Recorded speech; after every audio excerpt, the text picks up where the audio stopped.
ప్రార్థన చేద్దామా? తలలో వంచి కళ్ళు మూయండి. దేవునికి స్తోత్రాలు చెప్పండి. బిడ్డలారా సరి చేసుకుందాం. దేవుని శిష్యులం కావాలి, యేసయ్య శిష్యులం కావాలి. మనం ఆత్మీయ బలాభివృద్ధి పొందాలి. మనం పరిపూర్ణ సమర్పణలోనికి రావాలి, దిద్దుబాటు చేసుకోవాలి. ఎల్లప్పుడూ పిల్లకాయల్లాగా ఉండొద్దు. మనం ఎదుగుబొదుగు లేని ఆత్మీయ స్థితిలో ఉండొద్దు. మనం ఎదిగిన వారమై ఉండాలి, ప్రార్థించే వారమై ఉండాలి, ప్రకటించే వారమై ఉండాలి. పరిశుద్ధత యందు నీతి యందు ఘటమును కాపాడుకునే వివేచన కలిగి ఉండాలి. దేవుని మహిమపరచాలనే మనసే ఉండాలి, కానీ దేవుడిని అడ్డం పెట్టి నేను మహిమ పొందుదామనే దరిద్ర గుట్టు మనసు ఎన్నడూ రావద్దు. ఎందుకంటే మనం మహింపరచబడితే జనాలకు నష్టం. అదే ఆయన పైకెత్తబడితే, ఆయన మహింపరచబడితే అనేకులను ఆకర్షించుకుంటాను అన్నాడు. ఆయన మహిమనే వెతుకుదాం. మనం మరుగైపోదాం. అడుగుదాం, దేవా నా ఇంట్లో ఉన్నాయా, నా ఇంటికి రాయ్యా, నాలోనికి రాయ్యా, సంఘములోనికి రాయ్యా. అయ్యా సంఘములో శిష్యులు లేవాలి. సంఘం ప్రతి స్థానిక సంఘములో కాపర్లు లేవాలి, సువార్థికులు లేవాలి, అపోస్తలులు లేవాలి. మా సంఘములో కూడా లేవాలి, అనేక ప్రాంతాలకు వ్యాపించాలి. ఆయన నువ్వు అది ఆశిస్తున్నావు దేవా. విశ్వాసుల్ని కాదు నాయన నువ్వు ఆశిస్తుంది, శిష్యులను ఆశిస్తున్నావు దేవా. మీరు సర్వలోకమునకు వెళ్ళి సకల జనములను నాకు విశ్వాసులుగా చేయమని చెప్పలేదు నాయన, శిష్యులుగా చేయమని చెప్పావు ప్రభువా. శిష్యులుగా చేయమని చెప్పావు ప్రభువా. మా బిడ్డలు శిష్యులు అనే మెట్టుకి ఎక్కాలి ప్రభువా. ఏనాడైతే ఆ మెట్టుకి ఎక్కుతారో అప్పుడు వారు మేలు పొందటమే కాదయ్యా, అనేకులకు, సమాజానికి, కుటుంబాలకు దీవెనగా మారిపోతారు ప్రభువా. స్త్రీలు, పురుషులు మా బిడ్డలందరూ అట్టివారు కావాలి.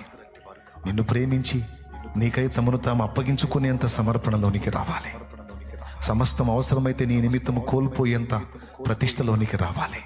నీ కొరకు త్యాగపూరితంగా మనసు కలిగి ఉండాలి. నీ కొరకు ధారాళంగా పిడికిళ్ళు విప్పగలిగేటువంటి తెగువ ఉండాలి. ఉత్సాహముగా నీ పనికి ప్రోత్సాహంగా సపోర్ట్ చేసేవాళ్ళుగా నీ బిడ్డలు తయారు కావాలి.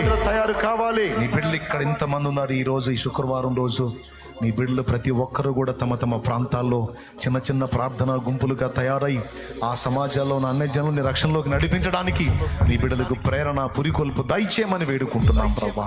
చాలా మంది పాడైపోతున్నారు, నశించిపోతున్నారు. నీ నామం ఎరుగక, నీ విషయం తెలియక, నీ రక్షణ మార్గం తెలియక శాపగ్రస్తమైన కార్యాల్లో బతుకుతున్నారు. వ్యర్థమైన వాటిని పాపం సేవిస్తూ డబ్బులు పోగొట్టుకుంటున్నారు, టైంని వేస్ట్ చేసుకుంటున్నారు, శ్రమ పడుతున్నారు, శాపాన్ని అనుభవిస్తున్నారు. వారందరికీ నిన్ను పరిచయం చేస్తే వాళ్ళు మార్చుకుంటారు, బాగుపడతారు, రక్షింపబడతారు. నాయన మా బిడ్డలందరికీ ఆ చైతన్యం దయచేయండి. ఇందులో నుంచి సేవకులను లేపండి, సేవకురాళ్లను లేపండి నాయన. వారు ప్రకటించేవారు కావాలి, సంఘాలు కట్టేవాళ్ళు కావాలి. అన్ని ప్రాంతాల్లో చిన్న చిన్న ప్రార్థన గుంపులే కాదు, సంఘాలు కూడా కట్టబడాలి. చిన్న చిన్న సంఘములు స్టార్ట్ అవ్వాలి. ఆ చిన్న మందలే పెద్ద మందలు కావాలి. విస్తారమైన ఆత్మ రక్షణ కార్యం జరగాలి, అది వ్యాపించాలి. కనికరించమని ఈ విషయంలో సపోర్ట్గా నిలిచి ఎంతమంది తమ దాతృత్వాన్ని, ప్రేమను, ఆసక్తిని, ఉత్సాహాన్ని చాటారో వారందరినీ దీవించు, వారికి ఆరోగ్యమునిచ్చి వారిని వెలిగించు, నీ కొరకు వాడుకో. ఇంకా మిగిలిన వారిని కూడా నువ్వు ప్రోత్సహించు, కృపచూపు, సహాయము చే, దీవించము. స్తుతి, మహిమ, ఘనత, ప్రభావం మీకే చెల్లిస్తూ యేసు ప్రశస్త నామములో ప్రార్థించి స్తుతించి ఈ మనవులన్నీ పొందుకున్నాం తండ్రి. ప్రభువా, ఒక మంచి మాట చెప్పావు. మేము రోగులుగా ఉండడం నీకు ఇష్టం లేదు, మేము శాపగ్రస్తులుగా ఉండడం నీకు చిత్తము కాదు, మేము దరిద్రులుగా అప్పుల ఊబిలో కూరుకోవటం నీకు ఇష్టం లేదా. ఓ నా తండ్రి, మేము అవమానాల బతుకులు బతకడం నీకు ఇష్టం లేదు, నిందల పాలవటం నీకు ఇష్టం లేదు, దూషణ పొందడం నీకు ఇష్టం లేదు. మేము సంతోషంగా, ఆనందంగా, ఆరోగ్యంగా, నిండు ఆయుష్తో నా ప్రభా నాయన సకల విధములైన శోభలతో వర్ధిల్లాలని నువ్వు కోరుతున్నావు ప్రభువా. మా బిడ్డలందరినీ కూడా నీవు అలాగే దీవించగలవు. అవసరాన్ని బట్టి నువ్వు అనుమతించే శ్రమలన్నీ తగిన కాలం ముందు తొలగించి తప్పనిసరిగా మా హృదయాలను సిద్ధపరిచి మమ్మల్ని ఆశీర్వదిస్తానని వాగ్దానం చేశావు. ఈ మాటల చేత మాకు ఆదరణ కలిగింది, మాకు ధైర్యం వచ్చింది. తగిన కాలం ముందు నువ్వే వాటన్నిటిని తొలగించి సమాధానం ఇస్తావు. నీకు మహిమ చెల్లిస్తూ ఈ విషయాలు కూడా మా బిడ్డల హృదయాల్లో స్థిరపరచమని, ఇక్కడున్న వారే కాదు లైవ్ ద్వారా వీక్షించే బిడ్డల్ని కూడా సిద్ధపరచమని, ఇక్కడ వారు అక్కడి వారు ప్రతి ఒక్కరూ శిష్యులు అన్న మెట్టు మర్చిపోకుండా కాపాడమని యేసు నామములో వేడుచున్నాం తండ్రి.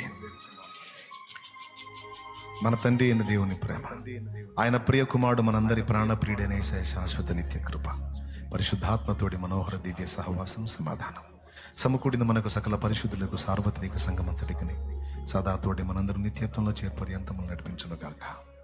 ప్రవేశరక్తమునకు చేయి, ప్రవేశరక్తమునకు చేయి, ప్రవేశనామును సంపూర్ణ విజయం కలుగును గాక. ఆమేన్. హల్లెలూయా. బిడ్డల విశ్వాసంతో తెచ్చిన నూనెని శక్తితో నింపి రోగులకు అది వ్రాసి ప్రార్థించడం ద్వారా స్వస్థత చేకూర్చు.